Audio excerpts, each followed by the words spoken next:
Chay, você acredita que você consegue mudar o mundo? Eu falei assim, eu, sozinha, não consigo mudar o mundo, não. Mas nós conseguimos sim mudar o mundo. Porque a transformação vai passar por uma transformação coletiva. E a gente está construindo várias coisas juntos, então eu tenho esperança sim. Só que a gente também tem que entender que não basta ter esperança. Tem que ter esperança, tem que ter trabalho de base. Tem que ter esperança, tem que ter organização. Tem que ter esperança e articulação. Ou seja, tem que ter esperança, tem que ter consciência e tem que ter ação.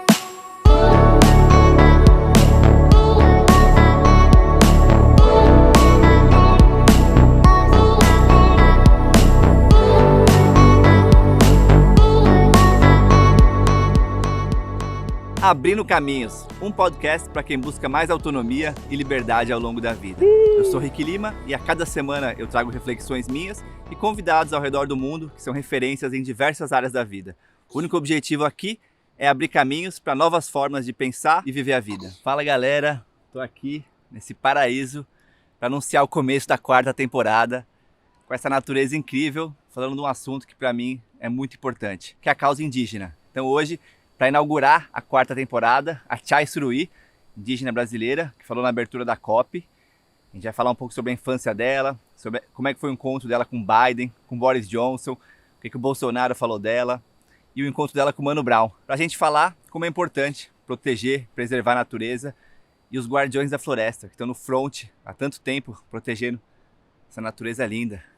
Imagina como é que o mundo sem essa natureza. Quem está ouvindo no Spotify, dá uma olhada nessas imagens aí no YouTube. Chay, quero te agradecer demais pelo tempo, pela oportunidade de estar aqui contigo hoje. Várias sincronicidades, né? O fato da Ju ter te conhecido lá atrás, o Gabriel ter ido para aí via World Packers e a COP agora recentemente. Então, acho que nada melhor do que você para a gente abrir a 4ª temporada aqui do podcast, Abrindo Caminhos, sobre um tema que eu acho que é tão essencial, né? Hoje em dia que a gente está atrasadíssimo já, né, como sociedade, como humanidade, que é o conhecimento tão vasto que tem dos povos tradicionais e o poder da mistura do conhecimento tradicional com as tecnologias, né? Você acha que é uma grande referência nisso. O discurso na COP foi fenomenal, emocionante e necessário, né? Então, queria primeiro te agradecer demais por estar aqui hoje com a gente. Obrigada, eu que agradeço o convite, é um prazer estar aqui e poder conversar contigo. E parabéns pelo podcast, é isso. Grato. E queria começar pela tua infância, né? Que você contasse um pouco em detalhes como é que foi a infância, para quem não tem ideia o que é como uma infância indígena pode ser, né? A gente está tão desconectado da natureza, né? Eu tive a oportunidade de passar um mês com o povo Ujá, no Xingu, foi lindo demais, mas obviamente cada povo tem suas particularidades. Eu queria ouvir um pouco detalhes da tua infância, como é que foi, o que te ressoa quando fala da tua infância. Então, sempre que eu falo da minha infância, é diferente, inclusive, de uma infância de uma criança, de uma outra criança indígena, né? E aí, por que eu digo isso? Porque eu sou Paité Suruí, né? Da terra indígena 7 de setembro, aqui de Rondônia, da Amazônia, para os nossos ouvintes se situarem e depois irem pesquisar depois. Só que a minha mãe é a Ivaneide, né, que é uma outra ativista que trabalha, enfim, que dedicou a sua vida para trabalhar com os povos indígenas e quem fundou a Canindé, que é a organização hoje da qual eu sou coordenadora. Virei coordenadora esse janeiro, começo desse ano. E por que eu falo, né, tô falando disso? Porque a Canindé, ela foi fundada, esse ano a gente vai fazer 30 anos de existência de Canindé, ou seja, a Canindé é mais velha do que eu, tenho 24. E a minha mãe, ela tem uma conexão muito forte com os Urubeu, com o povo Jupaú, né? Por isso que ela fundou a Canindé. Então, grande parte da minha infância, eu também passei lá no Uruauau, né, não só na minha terra. Ou seja, sempre quando me perguntam da minha infância, eu digo que eu estava entre 3 mundos, né? O mundo daqui, não indígena, o mundo que é, né, o meu mundo, né, do meu povo, do povo Paité Suruí, e como você bem disse, né, cada povo indígena tem as suas peculiaridades, né? Ainda que sejamos todos indígenas, a gente é diferente. Inclusive, o povo Jupaú, ele fala uma língua diferente da língua do meu povo. Uma língua do qual a gente não consegue entender, né? A gente fala Tupi-Mundé e eles falam Tupi-Kaurriba. Ou seja, realmente são mundos diferentes, né? A gente tem muitas coisas parecidas, mas tem coisas que também, né, são diferentes, como, por exemplo, eles não têm pajé, o meu povo tem pajé.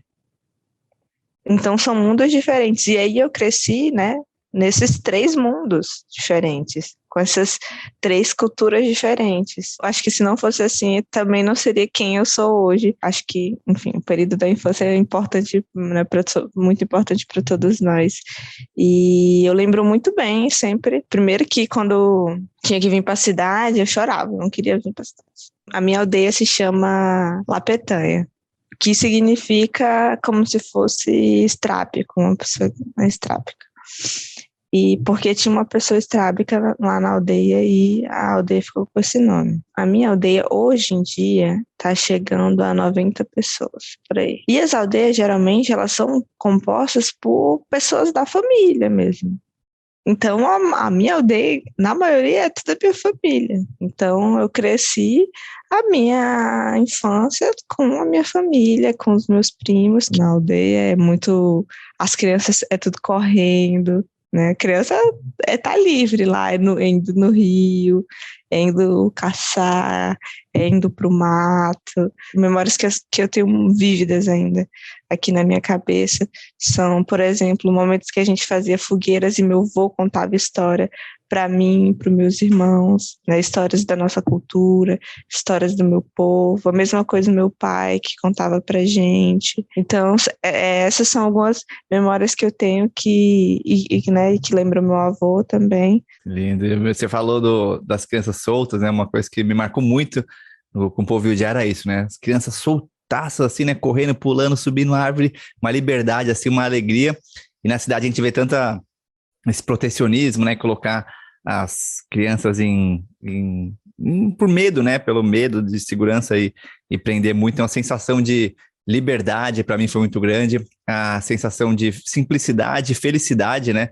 A abundância que tinha ali do equilíbrio com a natureza, da harmonia das relações sociais.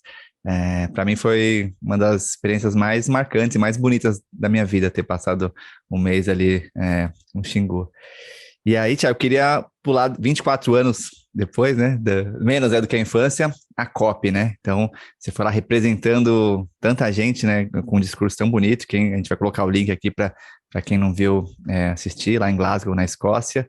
E queria ouvir um pouco como é que você estava se sentindo antes, se você já sabia já desse impacto, essa representatividade que você ia ter de estar ali na frente de todo mundo falando, e como é que foi em relação ao que você esperava. Enfim, queria ouvir um pouco dos preparativos durante e depois do discurso, que foi uma coisa de arrepiar mesmo. A gente estava indo para Glasgow, e aí uma amiga minha me mandou mensagem, né, perguntando se eu estaria disponível para fazer um discurso para os líderes, para alguns chefes de Estado.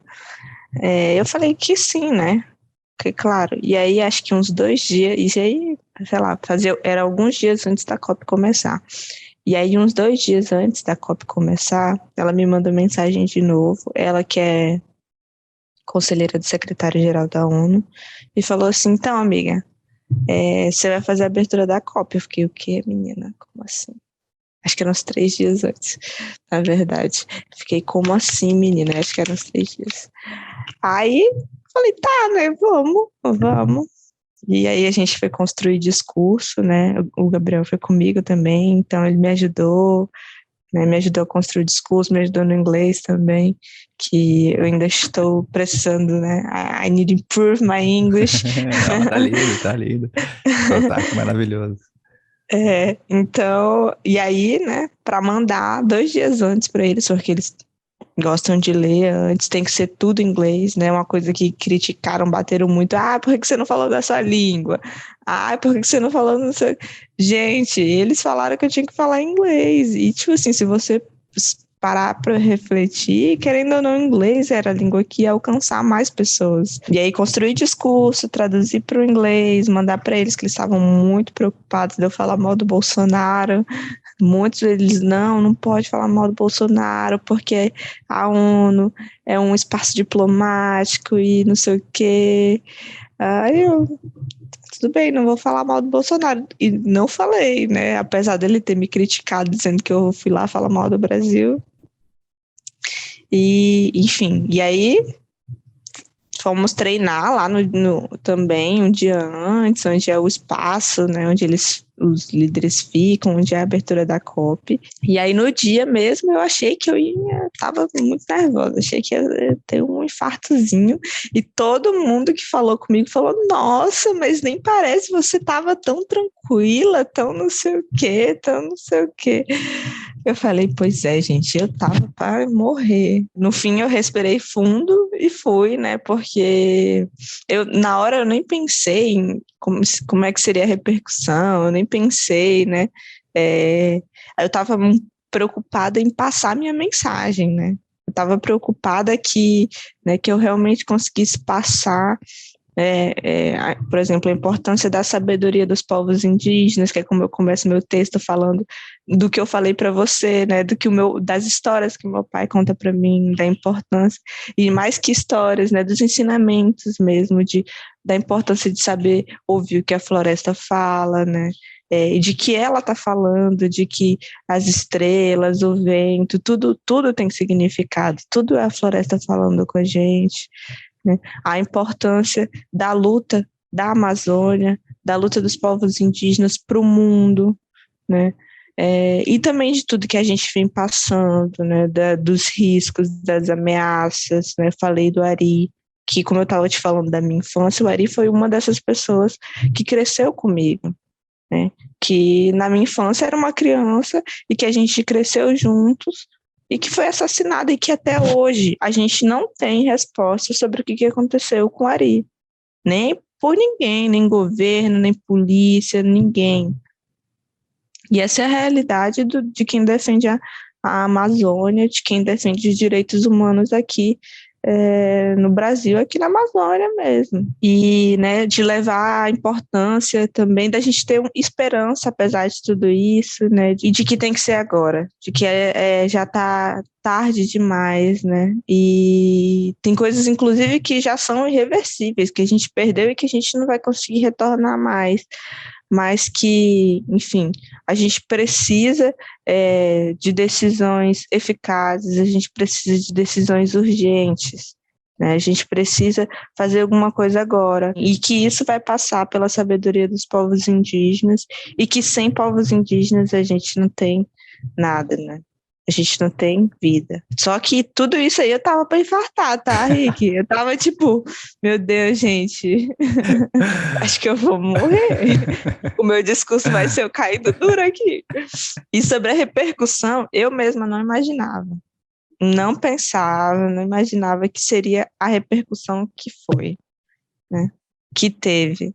Como eu falei, acho que no momento ali, e nos primeiros dias mesmo, eu estava mais preocupada em conseguir passar a minha mensagem mesmo, e, sei lá, de certa forma eu consegui chegar também naquelas pessoas, né?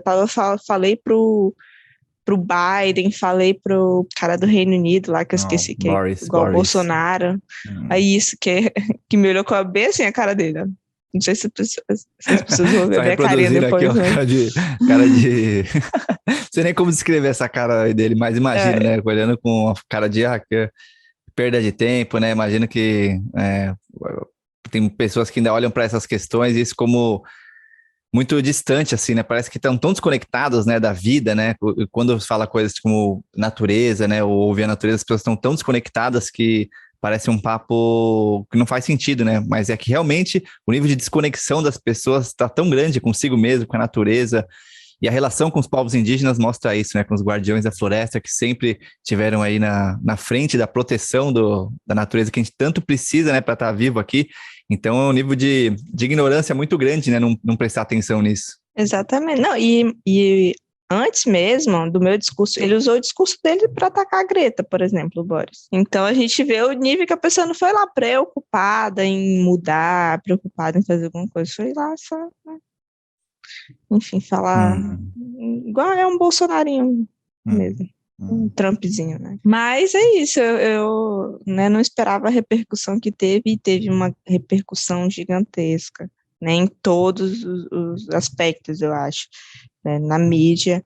Eu falei com todos os jornais do mundo, praticamente, falei com o BBC, falei com o País, apareci no New York Times, enfim, falei com a TV do Japão, falei com a TV lá da Escócia, enfim, falei aqui né, com a Globo, falei com o G1, falei com todo mundo.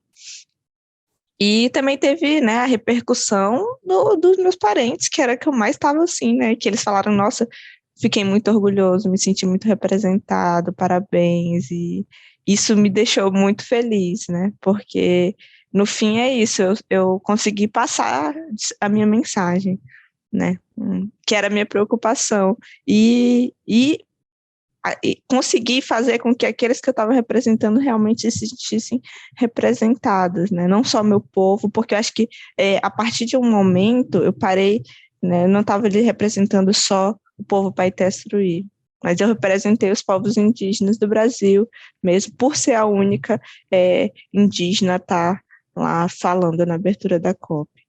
E aí, enfim, tem as repercussões ruins também, mas... Sempre vai ter, né? Não tem como...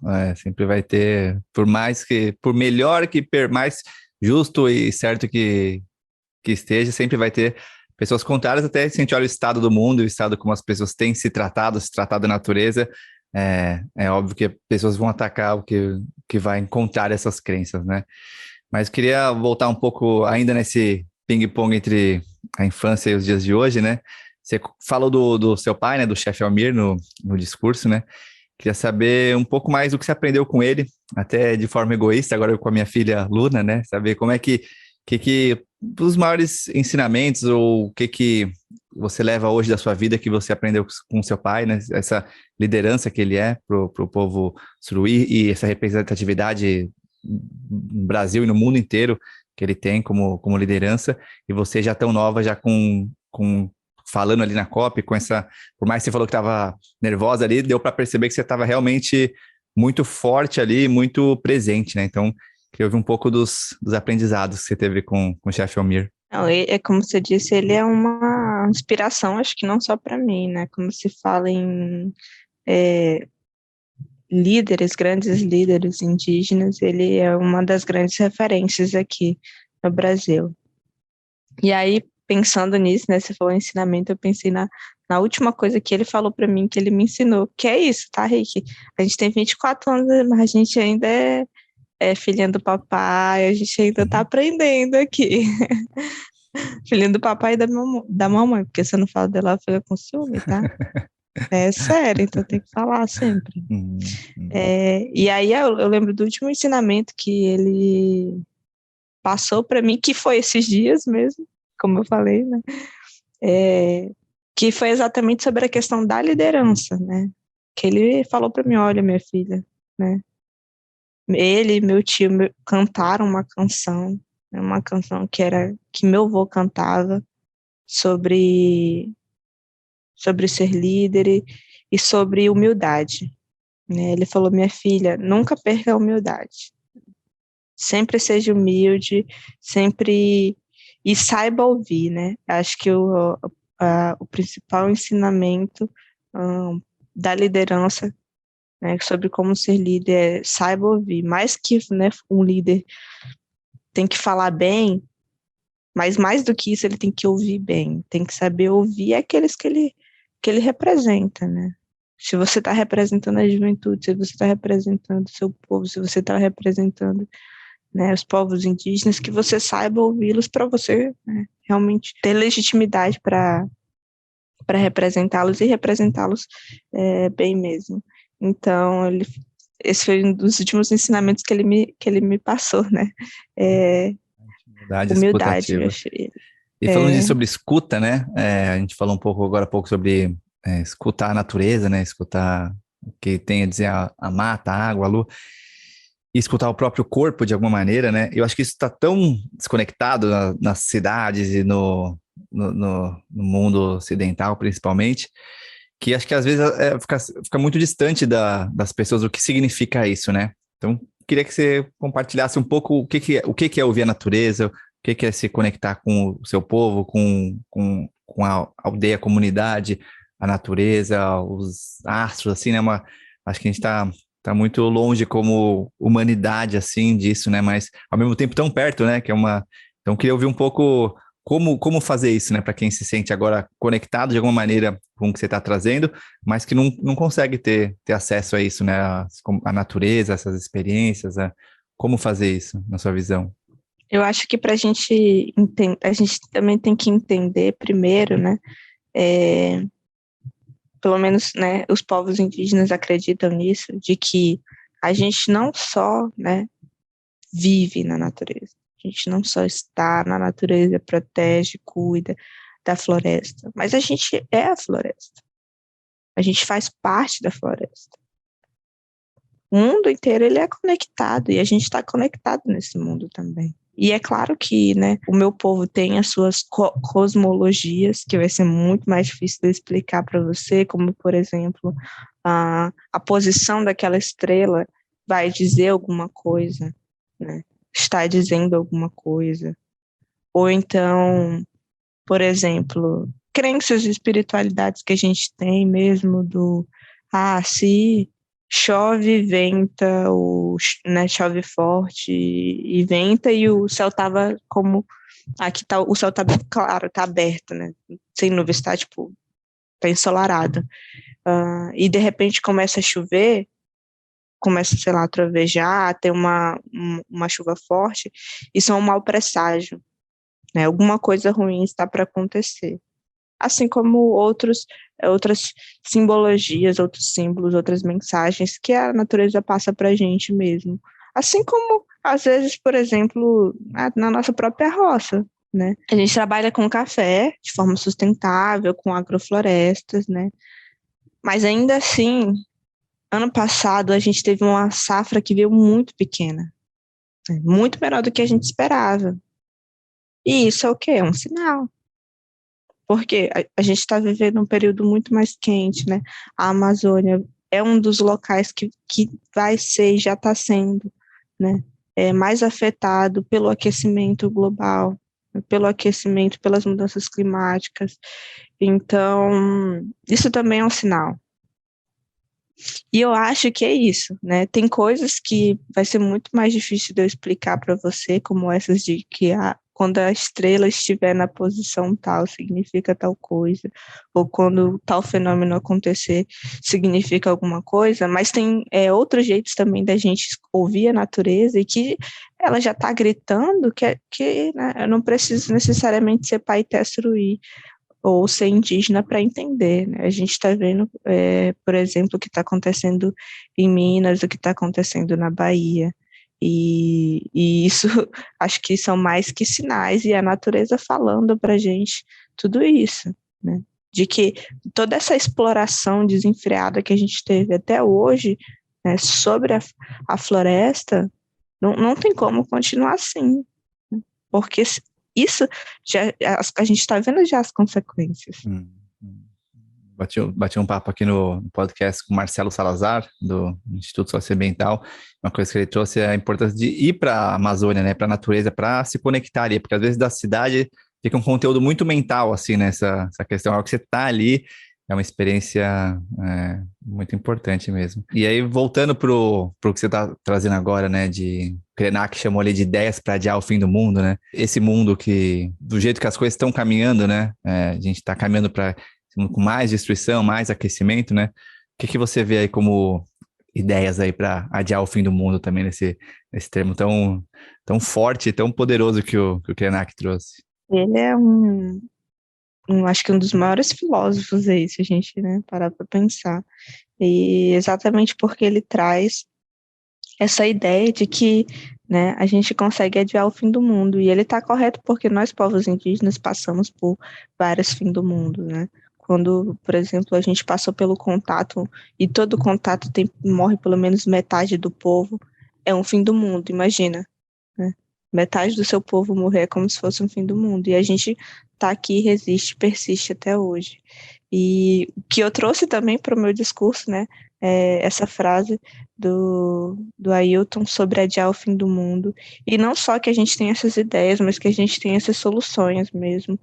Não apenas pela visão de mundo que os povos indígenas têm, né, uma visão comunitária, coletiva, de respeito ao próximo, de respeito à vida do outro, mas de entendimento de vida que ultrapassa o ser humano, né? De que o animal ele está vivo e ele merece respeito e a vida dele está nessa mesma linha que a nossa, né? A nossa vida não vale mais nem menos, e assim como a floresta está viva, ela é viva e a gente tem que saber respeitar essa vida também, assim como soluções práticas mesmo, né? Do exemplo que eu acabei de dar para você do café sendo feito, né, de forma sustentável, com agroflorestas, né? A gente também trabalha com reflorestamento lá no meu povo, né? Assim, o povo Jupaú que eu falei para você trabalha com o monitoramento do seu território, que acho que é um dos territórios mais importantes do Brasil, né? A maior terra indígena do estado de Rondônia, que tem mais do que a riqueza da floresta, né? Tem 3 povos indígenas em isolamento voluntário dentro do Uruauau, né? São povos que ainda não tiveram contato e que precisam ser protegidos. Que o povo Jupaú, além de proteger a sua casa, além de proteger o seu povo, faz o trabalho de proteger esses povos também, né? Que são um bem para a humanidade mesmo, que a gente deveria protegê-los. Eu ia comentar mais um pouco antes, você falou da Greta, né? Hoje tem esse movimento grande da juventude se unir e assumir o papel de, ó, galera, o mundo que vocês estão deixando pra gente aqui, né? Vocês aí, um monte de velho aí, daqui a pouco vocês já não estão aqui, mas olha o mundo que vocês estão deixando pra gente, né? Isso acho que a galera vem esse discurso, pirralha, né? Igual, não sabe o que tá falando, né? Então, a ignorância em relação aos jovens, né? Que é quem realmente vai herdar esse mundo. Eu trouxe o Siddhartha Ribeiro aqui no podcast também, esse mundo cinza e fedorento, ele falou, né? Que a gente pode deixar se a gente não se cuidar. Então, a juventude realmente não é que merece a vida. A juventude é não o futuro presente, é o que a gente precisa se conectar, né? Eu queria ouvir um pouco de você como liderança da juventude indígena, né?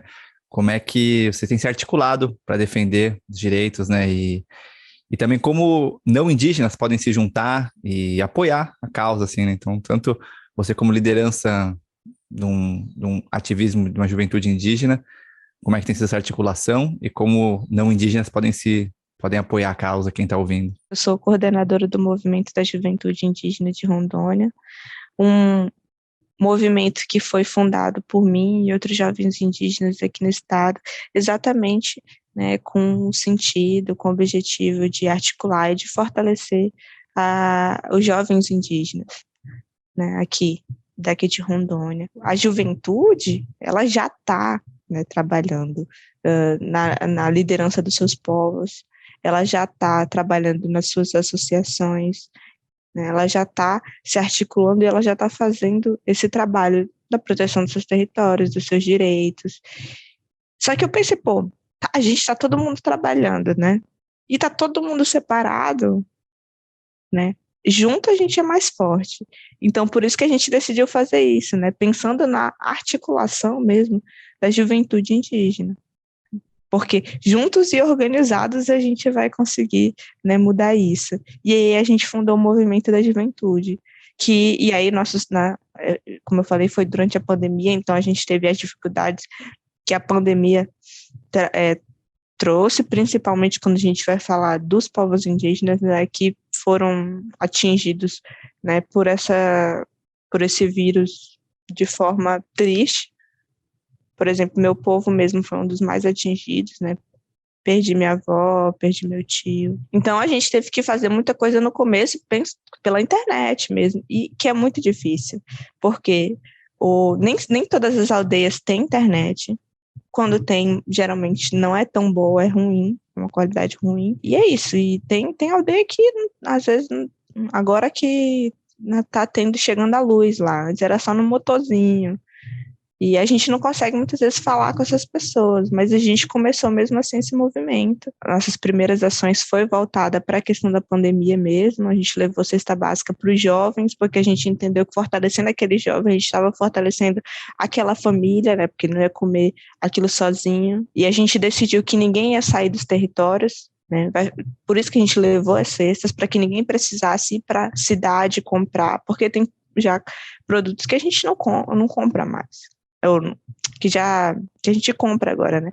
Que já foram inseridos na nossa cultura, como por exemplo, e que a gente não produz, como por exemplo o óleo, o próprio sabão, né? Que é muito importante durante a pandemia para a gente estar lavando a mão. E aí a gente começou a trabalhar também com a formação dos jovens, né? Que é a formação política mesmo, que eu acho que é muito importante nesse momento e que a gente vai continuar trabalhando porque é muito importante nesse ano. Porque eu estou falando isso em todo lugar para ver se as pessoas se espertam de que a gente já está no ano eleitoral, o ano eleitoral já começou, e que se a gente quer mudar mesmo alguma coisa, a gente também tem que pensar por esse lado, né? A PIB, ela vai, né, nessas eleições, ela vai lançar mulheres indígenas candidatas. E o movimento da juventude também quer lançar um candidato jovem indígena a nível estadual aqui, né? Para que a gente realmente alcance esses espaços de decisão, né, esses espaços de poder. Porque senão vai ser igual a COP, vai ser os mesmos homens brancos decidindo. Enquanto a gente não mudar isso, a gente vai ter sempre as mesmas soluções. A gente vai, né, o resultado sempre vai ser o mesmo se a conta sempre é a mesma. E a gente sabe a diferença que, né, a Joênia está aí para provar de que o que uma mulher indígena faz. Então, né, esse é o tipo de articulação que nós, como juventude aqui no estado, estamos pensando, né? Assim como ocupar outros espaços, assim como, né, ano passado a gente esteve presente, né, no ATL, a gente esteve presente nos movimentos, a gente foi para Brasília, né, nos movimentos indígenas nacionais, com a nossa delegação da juventude.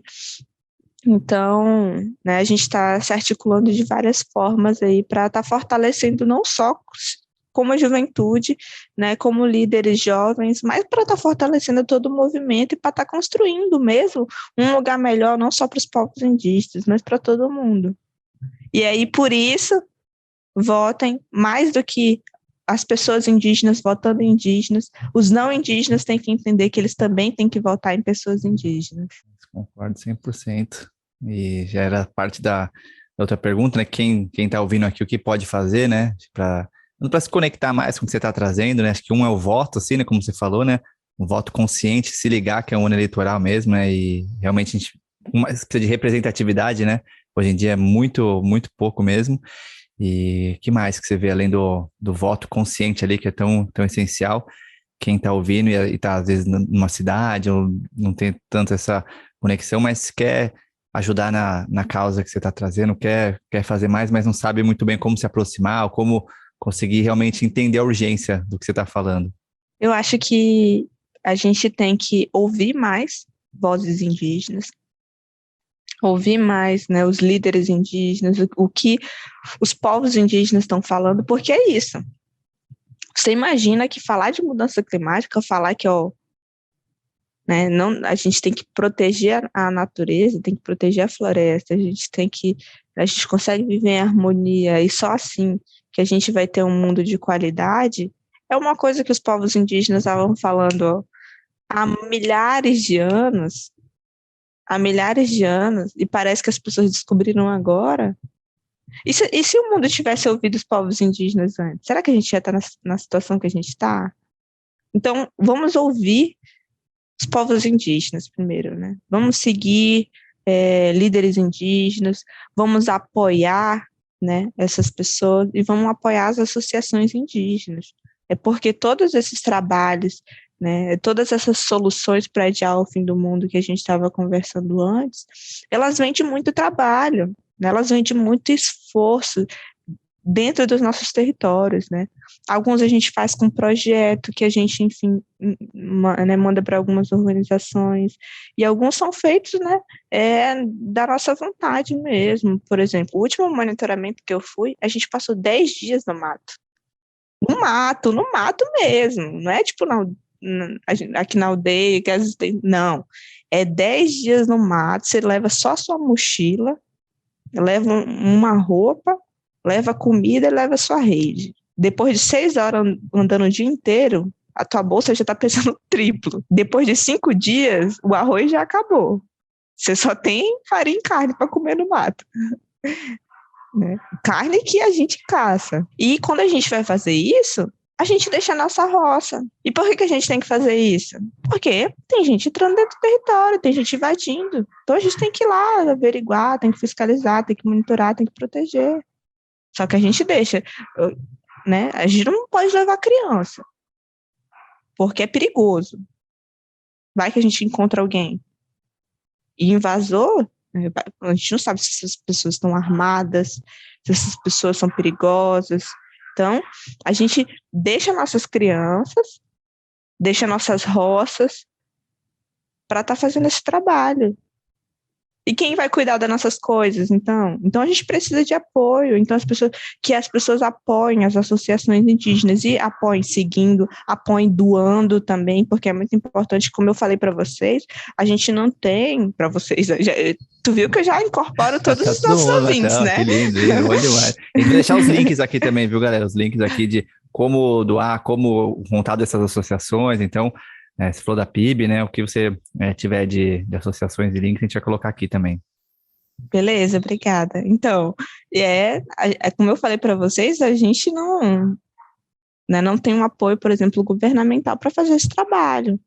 Então, a gente precisa do apoio financeiro mesmo, a gente precisa do apoio de compartilhar o que está acontecendo, porque o que vem acontecendo é que hoje a gente utiliza as mídias sociais como armas mesmo, né, como instrumentos de luta, porque é a partir das mídias sociais que a gente está fazendo a denúncia, que muitas vezes, né, a mídia tradicional não faz, e que não aparece, e que por isso que as pessoas não sabem o que está acontecendo. Então, da gente ecoar mais essas realidades, a nossa realidade. Eu imagino agora com minha filha pequena, né, Luna, qual mundo mesmo que vai ficar para ela, né? Assim, com esse desmatamento continuar assim, o aquecimento continuar do jeito que está, e tantas atrocidades, desigualdades, né, que estão mais evidentes aí nesses últimos anos, né?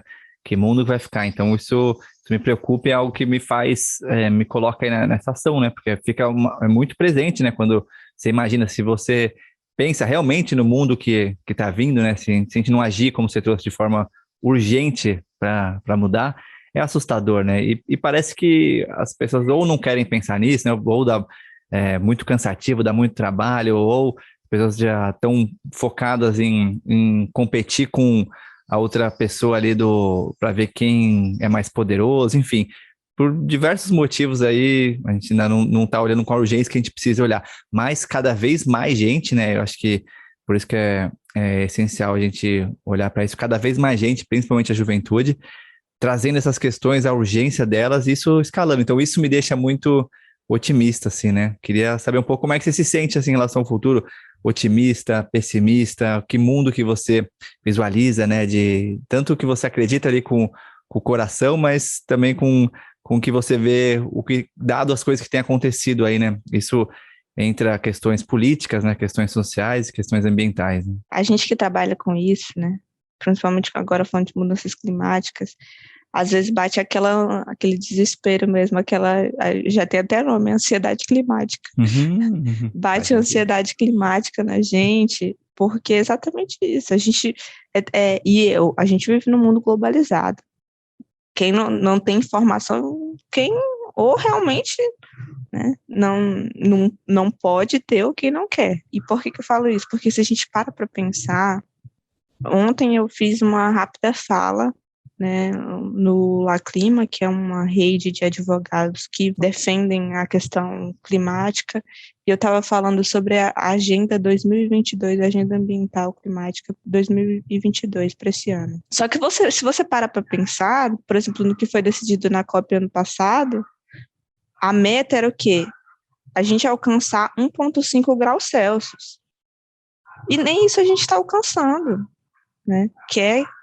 Ou seja, a gente ainda não sequer conseguiu chegar, né, nesse 1,5, ou seja, vai aquecer ainda mais, tem lugares que vão ficar, né, inabitáveis, e a gente, tipo, tá fazendo nada, nem em relação a isso, ou seja, o trabalho que a gente tem que fazer para reverter essa crise é um trabalho em dobro, é um trabalho dobrado e é um caminho muito longo que a gente vai ter que percorrer, lutando contra um monte de coisa, porque, né, o que está acontecendo? O Brasil prometeu um monte de coisa lá, que vai acabar com o desmatamento até 2030, e fechou o ano com o maior desmatamento em 15 anos.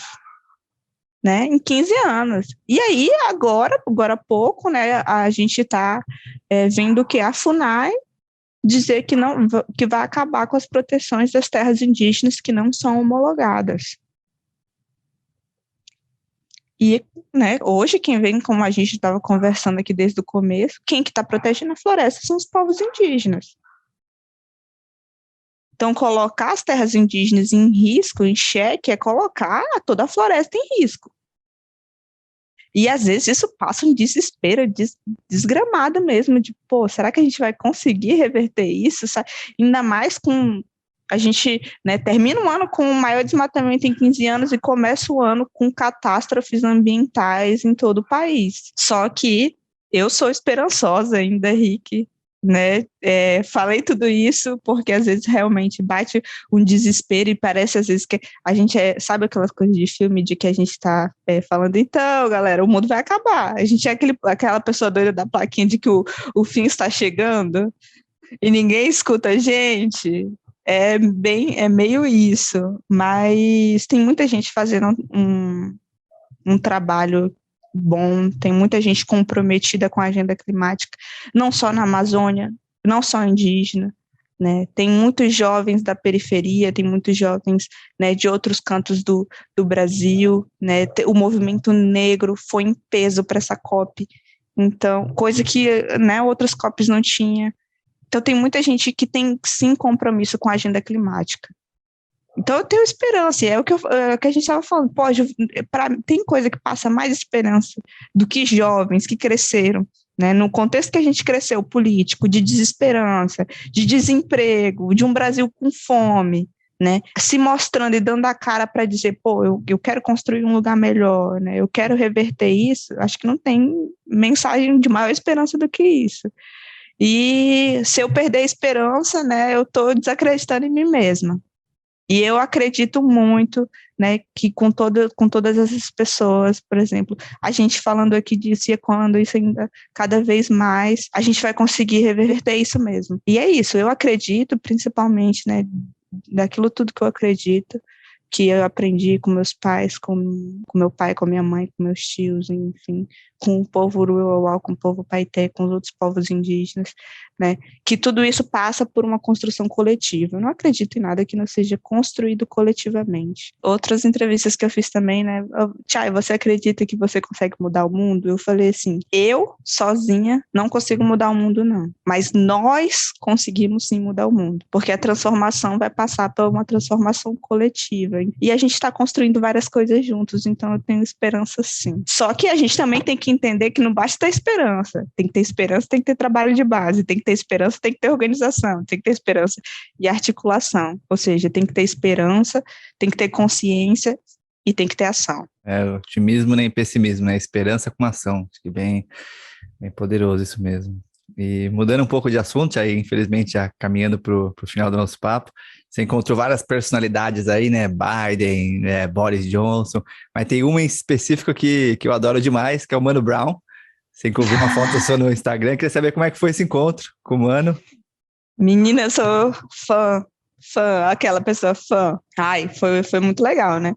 lá na COP, né, além de conseguir levar mensagem, além de conversar com chefes de outros países, eu conheci muita gente, como eu falei para você, conheci muita gente boa que está fazendo muita coisa boa, que está realmente construindo coisas. E a gente teve a oportunidade de conhecer um amigo que trabalha na ONU, que convidou a gente para estar um dia lá num evento de lançamento do Bugnipe. Então, a gente foi, lógico que eu fui, né? E tava eu lá no lançamento, tá, toda bonita, com meu cocar. Aí chega do nada o Mano Brown, daquele jeitão dele, sério. E aí, bate aí, sério, só fiz assim, e aí pra mim, e aí, bate aí. Eu já, menina, outra vez, de novo. Falei com ele, aí as meninas que estavam com a gente, que trabalham com ele, trabalham no TV Cultura também, falaram, essa é a Tia, e ela, né, ela citou o Racionais no discurso dela, que ela fez lá na ONU, na COP, não sei o que, ele falou, não, eu tô sabendo, é isso aí, como é que ele falou? Eu acho que ele, tipo, obrigada por levar a nossa voz, alguma coisa assim. Eu falei assim, não precisa agradecer não, tamo junto aqui, ó, tamo junto na luta, tamo junto na construção. Então, foi muito legal, porque eu acho que é isso, né, uma coisa que o Racionais traz muito bem é a questão da arte, e a questão da arte com a revolução, a questão da arte com a luta, né, que é isso, de transformação dos nossos espaços, dos nossos territórios, e, bom, né, eles trazem toda essa luta deles e, enfim, toda essa representatividade que é muito importante, e, enfim, que eu gosto muito da música deles mesmo, então foi desse jeito, e, enfim, spoilers aí, acho que vai vir outros encontros, viu, com o Mano Brown, mas... Sim, fiquem de olho aí. Fiquem de olho, ó, já até imagino o que seja aí, que faz todo sentido. Eu ia comentar isso, até nem vou comentar agora, porque como deve ser isso, provavelmente. Maravilha, Tchai, quero te agradecer demais pelo tempo, pela troca, pelos aprendizados, e já agradecer antes por esse café que vai chegar aí, eu vou te mandar esse endereço aí. Pode mandar, vou mandar para vocês. E queria que você passasse sua rede social, ou repetisse formas também que as pessoas podem te acompanhar, ou como as pessoas podem auxiliar na causa, então, para a gente reforçar e colocar os links aqui também.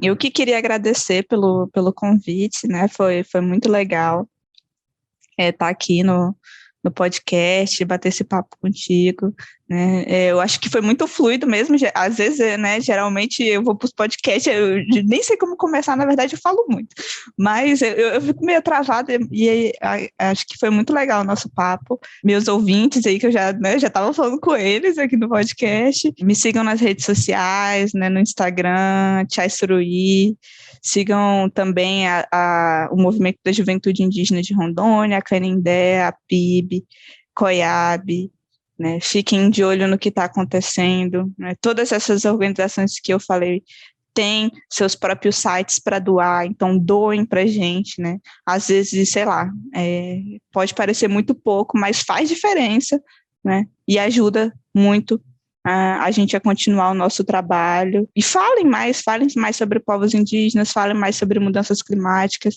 Esse não é um debate que deveria ser tratado só na COP, isso é um debate que todo mundo deveria estar falando e que deveria ser acessível a todos.